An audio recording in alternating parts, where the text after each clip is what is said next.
오늘 설교 말씀은 임마누엘, 사명을 함께 이루는 예수 그리스도입니다. 여기 임마누엘, 하나님께서 함께 하신다라는 그리고 저희를 구원해 주시는 그 목적이 우리에게 예수님께서 사명을 함께 이뤄가시기 때문에 그렇습니다. 마태복음 28장 18절부터 20절까지 말씀입니다. 우리와 함께 하시는 하나님, 마태복음은 임마누엘로 시작이 됩니다. 조금 그 전에 읽어드렸듯이 마태복음 1장 23절에 처녀가 아이를 베어 아들이 나올 것이니 그 이름을 임마누엘이라고 하라라고 하셨던 것입니다. 그리고 오늘 이 읽은 본문이 내가 너희와 함께 있으리라 라는 그런 말씀을 하나님께서 마치시는 것입니다. 예수님이 이 땅에 오셔서 그 언약의 말씀을 성취하시고 그리고 마치신 것입니다. 크리스마스는 하나님의 인간 역사 속으로 들어오신 구속과 은혜와 사랑인 것입니다. 본문은 하나님이 우리와 함께 하시는 목적을 분명히 하고 있습니다. 목적이 뭐냐고요? 미션입니다. 미션을 주신 것입니다. 우리에게. 그러면 예수님은 임마누엘로 우리에게 오셨고 부활하셔서 제자들에게 임마누엘의 언약을 약속하시고 복음 선포의 사명을 주셨습니다. 김재훈 목사에게요? 아닙니다. 여기에 계신 모든 분들에게 그 사명을 주신 것입니다. 기름 부음은 교회 공동체에게 주어진 것입니다. 그러면 첫 번째, 하늘과 땅에 있는 모든 권능입니다. 권능이 내게 주어졌느니라. 18절에 보면요, 예수님께서 그들에게 나와 말씀하실 때 이르되 하늘과 땅에 있는 모든 권능이 내게 주어졌느니라. 여러분, 사명의 근거가 되는 게 무엇인지 아십니까? 모든 권능인 것입니다. 창조주 하나님의 권능, 단순한 권세가 아니라요, 헬라어로 엑수시아라고 하는데요, 제2 하나님의 위격인 예수님의 권능인 것입니다. 이거는 무엇이냐면 창조주의 권위와 권능, 그리고 구원하시는 권능, 다스리시는 권능, 악을 이기시는 권능, 교회를 세우시고 지키시고 영광 받으시는 그런 권능인 것입니다. 그리고 이게 문법적으로 보면 수동태입니다. 이거를 예수님의 권능이지만 하나님 아버지로부터 하늘의 권세까지 위임받은 그런 권능인 것입니다. 스스로 계신 창조주 하나님의 아들이 되시는 것입니다. 예수님의 죽음과 부활을 통해 사탄과 죄와 사망을 정복하셨습니다. 이 권능을 먼저 주신 이유는, 이 사명은 무엇이냐면 전도와 선교와 제자 삼는 것, 지역교회를 세우는 사명이 우리의 능력이 아니라 예수 그리스도의 권능을 가지고 사명에 참여하는 순종입니다. 이게 누구의 권능이라고 그랬죠? 제가 지금 설교하고 있는 것도, 여러분이 전도하는 것도, 여러분이 섬기시는 것도, 오늘 이 예배에 참여하는 것도 예수 그리스도의 권능인 것입니다. 사도행전 1장 8절 말씀입니다. 다 같이 함께 읽겠습니다. 사도행전 1장 8절입니다. 시작. 오직 성령님께서 너희에게 임하신 후에 너희가 권능을 받고 예루살렘과 온 유다와 사마리아에 그리고 땅의 맨 끝 지역까지 이르러 나를 위한 증인이 되리라 하시리라 라는 것입니다. 여러분, 예수 그리스도를 믿는 순간 하나님께서 저희에게 성령이 임하는 그 권능, 임재의 권능을 주셨습니다. 그뿐만 아니라 이사야서 43장 19절 말씀으로 우리 교회에 기름 부었다라는 것은 사명을 주신 것입니다. 여러분 보십시오. 그러하기에 그 권능의 열매가 조금씩 맺혀지지 않습니까? 그 결과가 무엇이냐면요, 사람들이 한 영혼이 구원받는 것입니다. 그리고 이 예배가 성령의 인도하심으로 뜨겁게 하나님을 찬양하는 그런 거가 되는 것입니다. 성탄절은 구원의 하나님께 감사와 찬양을 드릴 뿐만 아니라 모든 권능을 가지신 예수님이 주신 사명에 순종하는 날입니다. 아멘? 아멘? 아멘. 아직 순종하신다니까 안 하시려고 그러니. 예. 여러분, 순종하면요, 힘들 것 같지만 축복이 됩니다. 아멘 하십시오. 이게 순종하는 날입니다. 순종이 얼마나, 여러분, 순종이 제사보다 낫다 그러지 않았습니까? 순종하는 날인 것입니다. 영원한 구원을 공로 없이 오직 믿음으로 은혜로 구원받은 모든 그리스도인에게 주어주신 사명임을 우리는 기억하고 명심해야 하는 것입니다. 그리고 이게 갑자기 온 게 아니라요, 예언의 성취입니다. 다니엘서 7장 13절 14절에 하나님께서 말씀하신 언약이 성취가 된 것입니다. 우리에게 주신 사명이 그냥 한 게 아닙니다. 그래서 로마서 12장 1절 2절에 보면, 그러므로 형제들아 내가 하나님의 긍휼을 힘입어 너희에게 간청하노니 너희는 너의 몸을 거룩하고 하나님께서 받으실 만한 살아있는 희생물로 드리라. 그것이 너희에게 합당한 섬김이니라. 너희는 이 세상에 동화되지 말고 오직 너의 생각을 새롭게 함으로 변화를 받아 하나님의 선하시고 받을 만하신 완전한 뜻이 무엇인지 알고 입증하도록 하라라는 것입니다. 여러분, 입증은 우리의 삶 속에 그게 나타나야 되는 것입니다. 베레아 침례교회는 하나님의 뜻을 아는 교회가 아니라 그 아는 것을 순종을 통해서 열매 맺는 교회임을 저는 믿습니다. 아멘, 아멘. 사랑하는 형제자매 여러분, 이 모든 말씀을 한 문장으로 정리하면 사명은 우리에게서 시작되지 않고 권능을 부여받은 예수님으로부터 시작된다라는 것입니다. 그래서 우리가 예배 드리기 전에 중보 기도를 드리는 이유가 하나님의 임재와 권능을 이 예배에 우리의 삶 속에 부어달라고 간절히 기도드리는 것입니다. 첫 번째는 하늘과 땅의 모든 권능을 내게 주어졌습니다. 두 번째는 너희는 가서 모든 민족을 가르치고 침례를 주며라는 것입니다. 그러면 이 세 가지 명령이 뭐냐면요, 첫 번째는 가야 되는 것입니다. 그죠? 하나님께서 저에게 이사야서 43장 19절 말씀으로 이 베이리아 프리먼 지역의 교회를 개척할 때 왔지 않습니까? 갔지 않습니까? 그리고 또한 가르쳐 지키게 하고 침례를 주라는 것입니다. 여기에 보면 가서라는 것은 전도와 선교지에 가서 복음을 선포하라는 뜻입니다. 교회는 모이는 공동체입니다. 우리는 모여야 합니다. 하지만 동시에 이웃에게 나가는 공동체입니다. 가는 공동체인 것입니다. 로마서 10장 15절에 보면 보내어지지 아니하였다면 그들이 어찌 선포하리요? 이것은 기록된 바 화평의 복음을 선포하며 좋은 일들을 반가운 소식을 가져오는 자들의 발이 어찌 그리 아름다운가 함과 같으리라. 여러분, 어제도 토요일 저와 아내는 자매님 집에서 한 영혼을 복음을 선포했습니다. 비록 그분께서 아직 하나님 때가 아니라 받아들이지 못했지만 저는 기뻤습니다. 왜냐하면 복음의 씨가 심어졌기 때문에 하나님 때에 그분이 구원받고 교회에 덧입혀지고 예수님의 대자가 될 것을 믿습니다. 아멘. 바로 그런 것입니다. 우리는 가야 합니다. 그리고 둘째는 모든 민족을 가르치고 제자로 삼아라는 것입니다. 이게 가르친다는 것은 메테튜 사태라고 하는데요. 성탄절은 예수님이 선육신하셔서 구원하신 날입니다.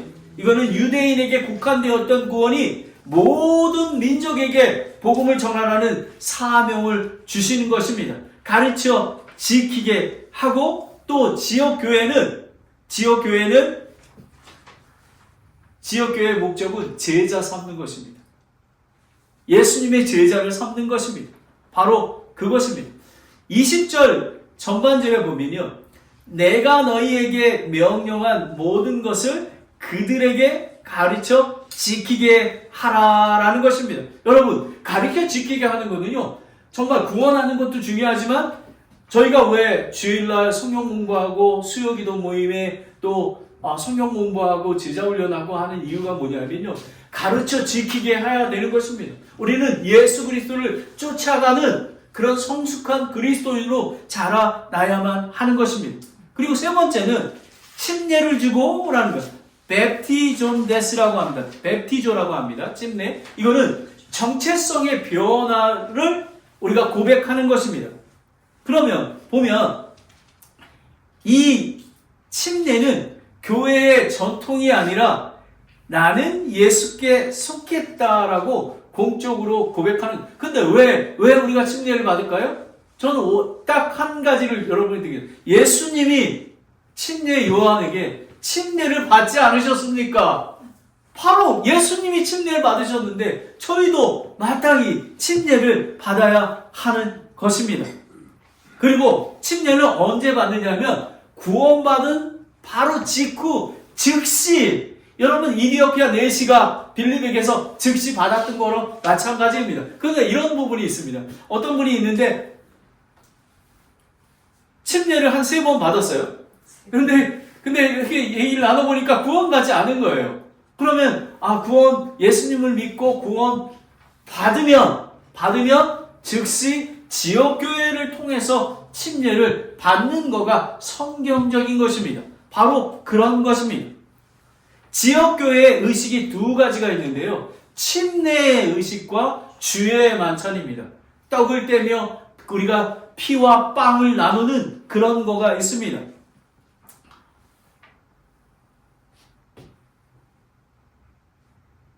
단순히 복음만 전하는 게 아니라 우리는 제자를 삼는 그런 사명이 있는 것입니다. 그리고 침례가 지역교회 공동체에 소속이 되도록 하는 것도 있습니다. 이것은 제가 다시 한번 자세히 여러분에게 소개하겠습니다. 골로새서 2장 12절에 보면 너희가 침례 안에서 그분과 함께 묻혔고 그분을 죽은 자로부터 살리신 하나님의 활동을 믿음으로 말미암아 침례 안에서 또한 그분과 함께 일어났느니라. 여러분, 왜 우리가 침례를 받냐면요, 여러분 부부가 사랑하지 않습니까? 그러면은 그냥 결혼식 안 하고 같이 사는 거는 안 되잖아요. 많은 사람들에게 나는 구원받았고 예수님이 나의 주인이 되십니다. 그리고 나는 공동체의 한 몸이 되었음을 고백하는 것입니다. 마치 결혼받을 때 이 결혼 링처럼 그런 것들이 의미하는 것입니다. 그냥 형식적인 게 아닌 것입니다. 여러분, 그래서 죽을 때 예수님과 함께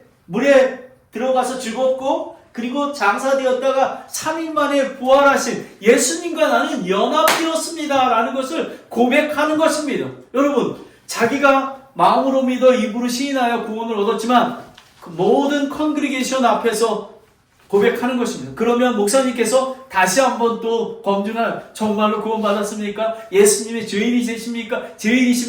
그리고 예수님을 삶의 주인으로 받아들이겠습니다라는 것을 고백하는 것입니다. 그리고 가르쳐 지키게 하라. 저는 사실은 사역에서 저에게 매우 제일 중요한 게 가르쳐 지키게 하는 것입니다. 왜 그러냐 하면요, 사도 바울 한 사람으로 인하여 온 세계가 복음이 선포됐습니다. 정말 예수님 앞에 순종하는 사명을 받은 그 한 사람으로 인하여 온 베이에리아가 구원받고 예수 그리스도를 쫓아가는 그런 사람이 될 줄을 저는 믿습니다. 이게 뭐냐면 가르침이라는 것은 말씀의 뿌리라는 것입니다. 그리고 지키게 한다는 것은 삶의 변화인 것입니다. 하나님의 말씀을 가르치고 전파하는 것을 의미하는 것입니다. 우리의 사명은 단순히 영혼을 구원하는 것뿐만 아니라 제자 삼는 것입니다. 제자 삼는 것은 사람을 구원하고 그리스도의 공동체로 인도하고 믿음 안에서 세워주고 그리스도를 쫓는 것이 포함이 되는 것입니다. 되게 마치 오케스트라가 연결되듯이 그런 것입니다. 그래서 골로새서 1장 28절 29절을 함께 읽겠습니다. 골로새서 1장 28절 29절입니다. 시작. 우리가 그분을 선포하여 각 사람에게 경고하고 모든 지혜로 각 사람을 가르침은 각 사람을 그리스도 예수 안에서 완전한 자로 세우고자 합니다. 이 일을 위해 나도 내 속에 강력하게 활동하시는 분의 활동을 따라 싸우며 수고하노라. 이 그리스도 예수 안에서 완전한 자가 되게 한다는 것입니다. 이게 누구의 말씀입니까? 하나님의 말씀인 것입니다. 사도 바울의 권면인 것입니다. 자, 그러면 제자도가 이 세 가지가 함께 할 때 제자도가 완성된 공동체가 이루어지게 되는 것입니다. 제가 그럼 예화를 드리겠습니다. 지금 오늘 여기에 보여주시는 선교사님은요, 데이비드 리빙스턴, 영국의 선교사입니다. 19세기 아프리카의 선교사인데 지상 대명령의 가장 문자 그대로 삶 속에 살았던 분이십니다. 그는 영국에서 의사와 학자로 안정된 삶을 살 수 있었습니다. 그러나 복음이 없는 땅을 향해 가라 할 때 주님의 명령 앞에 편안함을 내려놓고 아프리카로 향했습니다. 사람들이 그 리빙스턴 선교사님한테 물었습니다. 왜 그렇게 위험한 곳으로 가십니까? 리빙스턴이 이렇게 얘기했습니다. 그리스도께서 나를 위해 생명을 주셨다면 내가 그분을 위해 편안함을 포기하지 못할 이유가 있겠는가라는 것입니다. 여러분, 우리가 예수 그리스도를 쫓는 제자는 자기를 부인하고 자기 십자가를 지고 예수 그리스도를 쫓는 것입니다. 저는 이 모든 그리스도인이 그렇게 돼야 된다라고 저는 생각합니다. 그는 단지 복음만 전하지는 않았습니다. 병든 자를 치료했고요. 글을 가르쳤고 노예 무역과 맞서며 사람들에게 그리스도인의 삶이 무엇인지를 보여주었습니다. 그의 사역의 핵심은 이것입니다. 말씀을 가르치되 말씀대로 살 수 있도록 돕는 것입니다. 우리는 말씀을 듣고 배우고 그대로 삶을 사는 것입니다. 그래서 리빙스턴이 한 지역에 떠난 후에 그곳에 말씀을 붙들고 살아가는 제자들이 많이 남았습니다. 그는 사람들을 자신에게 묶지 않았고 말씀에 묶어 주었습니다. 리빙스턴이 아프리카의 생을 마치고 묘비가 됩니다. 그의 몸은 영국으로 갔지만 그의 심장은 아프리카에 속해 있다. 이 아프리카 사람들이 그 리빙스턴 선교사님의 심장을 빼서 아프리카 땅에 묻어줬던 것입니다. 왜냐하면 그의 마음은 이미 그 땅의 영혼들과 함께 있었기 때문인 것입니다. 저는 베이에리아, 프리몬, 산타크라라, 저는 산타크라라 카운티가 어딘지도 몰랐고요. 저는 알라마다 카운티가 어딘지 모릅니다. 저는 가만히 지금 보니까 저는 이 땅에 리빙스턴 선교사님처럼 이 땅에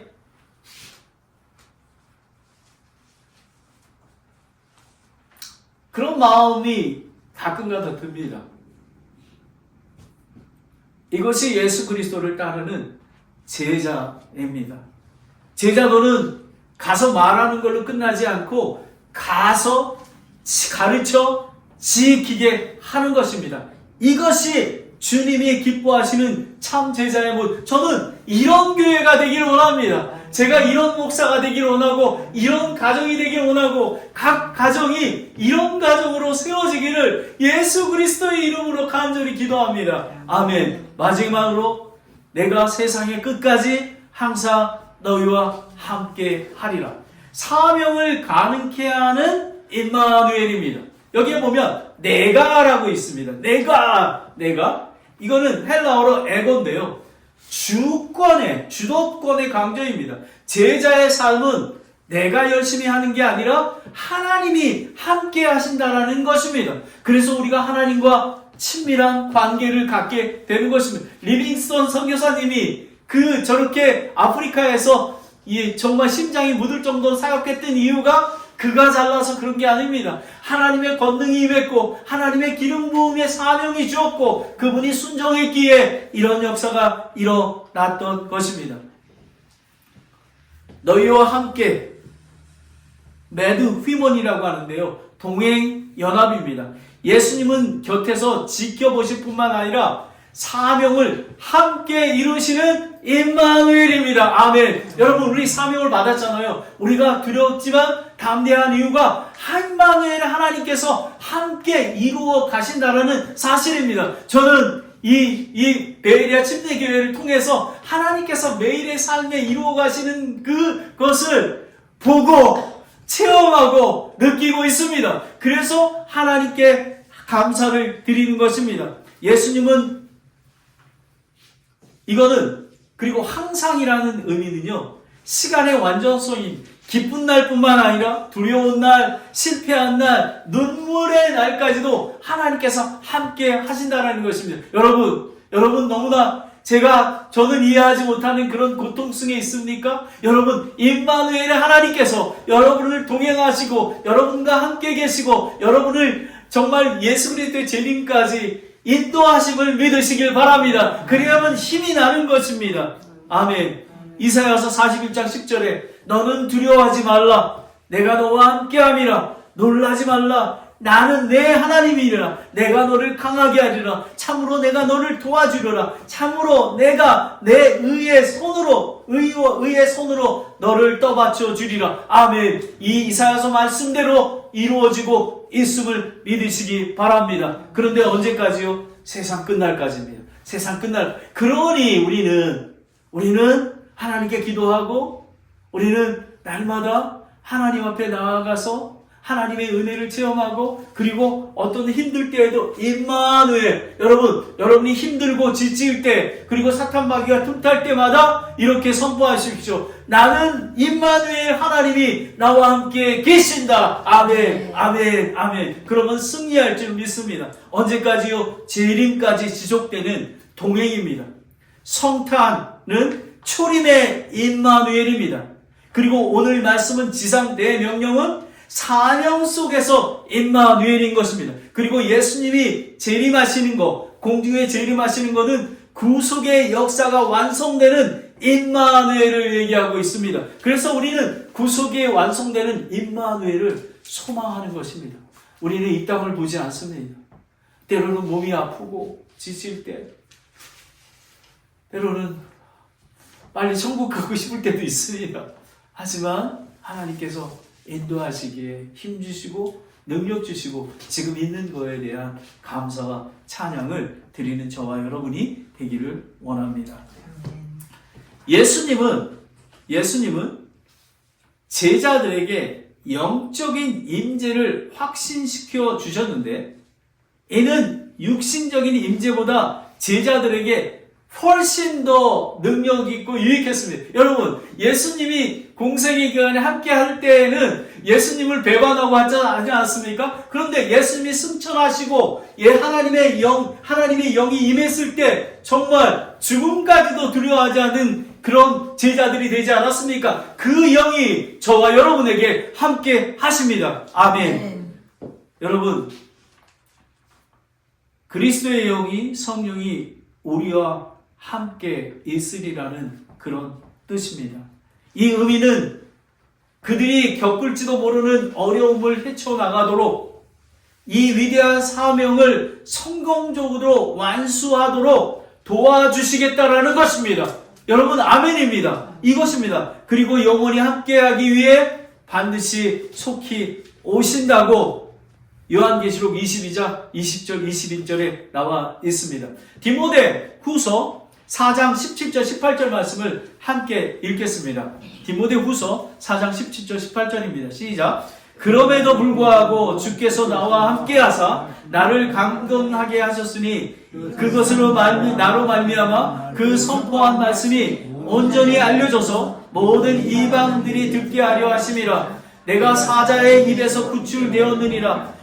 주께서 나를 모든 악의 습들에서 건져내시고 또 자신의 하늘의 왕국에 이르게 보존하시느니 그분께 영광이 영원 무궁토록 있기를 원하노라. 아멘. 하늘 왕국에 이르기까지 보존하신다라는 것입니다. 여러분, 여기에 보면 마지막에 아멘 나와 있지 않습니까? 보라, 내가 너희와 함께하리라 라는 것은 약속의 말씀입니다. 이 약속을, 여러분, 약속을 했으면 그 약속을 믿고 받아들이면 되는 거 아십니까? 하나님은 우리 부도수표 내는 것처럼 그렇게 하지 않습니다. 여러분, 바로 믿음인 것입니다.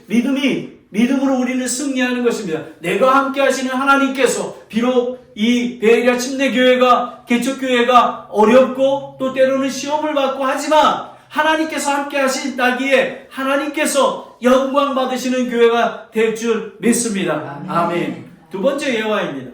감옥에서도 떠나지 않으신 임마누엘입니다. 버마의 선교사 아도니란 저드슨 선교사입니다. 19세기에 미얀마의 첫 침례교 미국 선교사입니다. 그는 젊은 나이에 아내 앤과 함께 복음이 전해지지 않는 버마, 미얀마, 저희 어렸을 때 보면 축구 잘하는 그런 조그만 나라인 것입니다. 그러나 그의 선교의 길은 그가 상상했던 것보다 훨씬 혹독했습니다. 지금 7년 동안 한 명의 회심자가 없었습니다. 아마 지금 이 그림은 첫 7년 만에, 여러분, 상상해 보십시오. 7년 만에 처음 없는 그 회심자입니다. 그리고 아내와 자녀를 선교지에서 병으로 잃었습니다. 그리고 영국과 전쟁 중에 간첩 혐의로 감옥에 투옥되었습니다.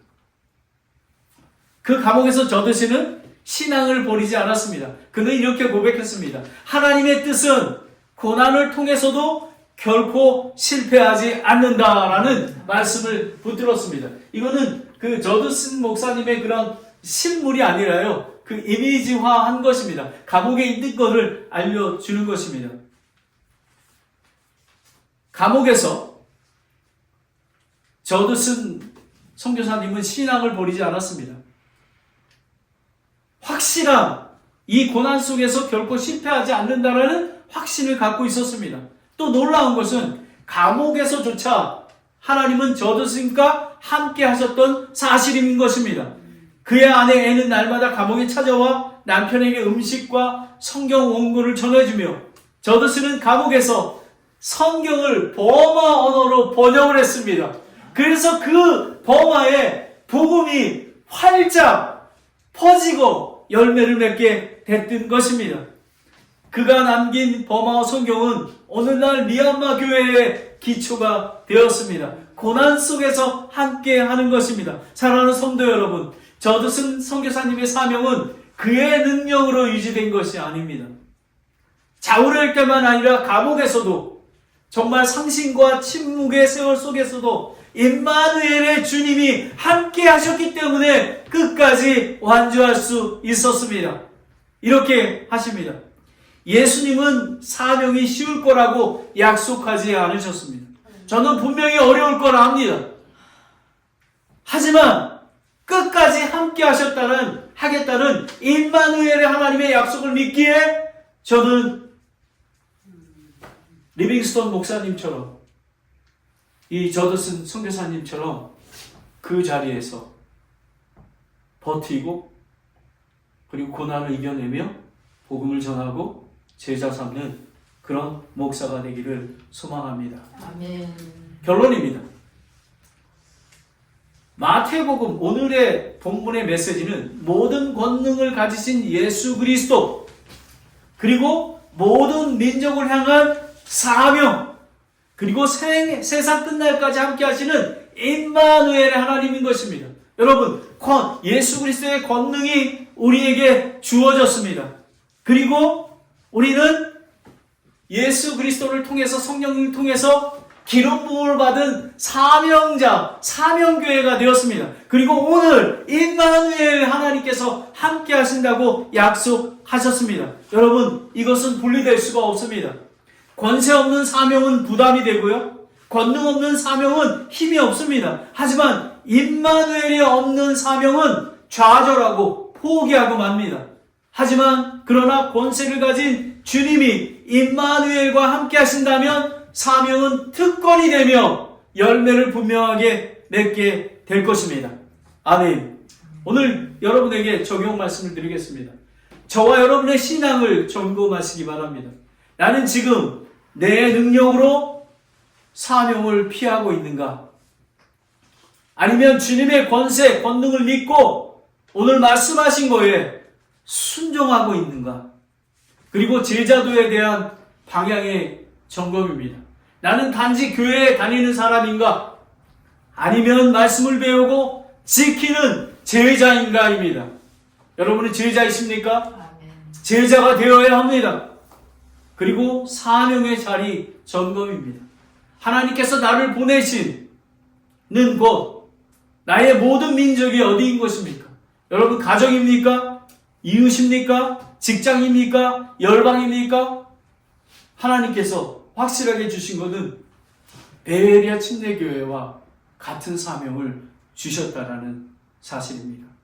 주님, 제가 할 수 있어서가 아니라 주님이 함께 하시기에 오늘 다시 이 사명 앞에 서겠습니다. 라는 것입니다. 기도하겠습니다.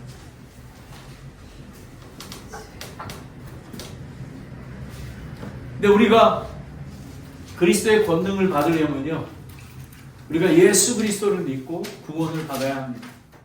혹시 오늘 이 자리에 예수님을 아직 인생의 주로 영접하지 못하신 분이 있습니까?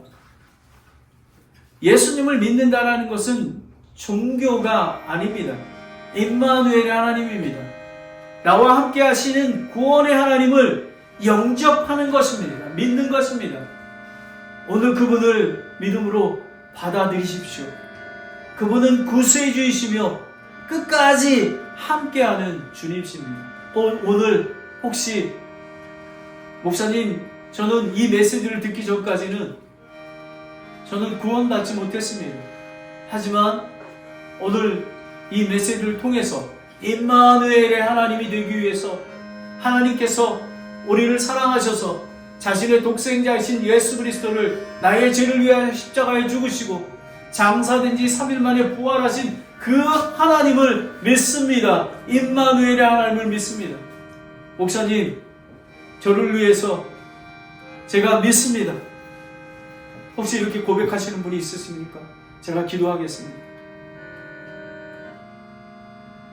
아니면 목사님, 제가 정말로 믿어지지가 않습니다. 제가 솔직히 고백합니다. 저를 위해서 기도해 주세요.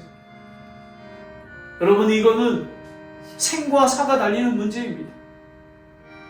여러분이 예수 그리스도를 영접해야 임마누엘의 구원의 역사가 일어나며 임마누엘의 사명을 받고 임마누엘의 하나님의 성령 충만함을 받게 되는 것입니다. 하나님 아버지, 오늘 이렇게 귀한 약속을 주셔서 감사합니다. 우리에게 하나님의 예수님께 부여된 권능을 주셔서 감사합니다. 그뿐만 아니라 우리에게 모든 민족에게 복음을 전하라는 사명을 주셔서 감사합니다. 비록 저희가 작은 교회지만 이 사명을 붙들고 그리고 임마누엘의 하나님의 언약의 말씀을 붙들고 나아갑니다. 하나님 도우셨을 것임을 믿습니다. 아버지 하나님, 이 믿음 잃지 아니하고 끝까지 달려갈 길 다 달려가고 믿음을 지키고 하나님 앞에서 잘했다 칭찬받는 교회와 가정이 될 수 있도록 인도하여 주시옵소서. 예수님의 이름으로 기도드렸습니다. 아멘.